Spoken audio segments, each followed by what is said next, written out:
Hey Dan, this is a really quick video, and I'm gonna do it all in one take because I don't have video editing software anymore, unfortunately. So, three things, little corrections from your video. One is, to close this thing so that I'm not looking at myself in the viewfinder, one thing you said was that the rate of inflation will be controlled by the miners, the number of people mining, and that's not actually true. The rate at which currency enters the system is basically stable.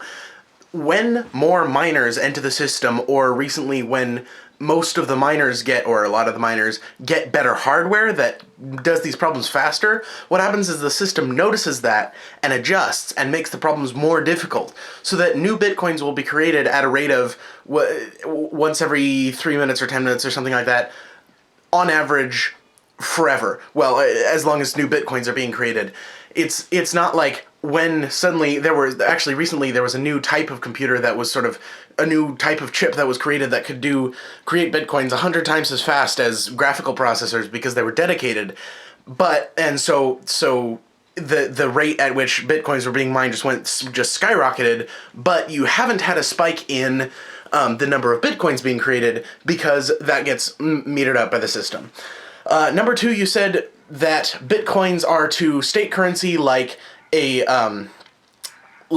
media is to torrenting, which is sort of similar in philosophy, but there is one little difference, is that bitcoins there's no legal gray area, and you've said many times that you don't really see there being a moral gray area, in terms of pirating, or not pirating, but torrenting, but getting flubber is, through torrenting, is a way to not pay the people who made flubber for flubber, or the people who own flubber for flubber. But bitcoins are totally, absolutely legal. No one who's not being crazy will ever dispute the legality of bitcoins. What was the third thing? Inflation, legality. What is the incentive to verify new transactions after all the bitcoins have been created?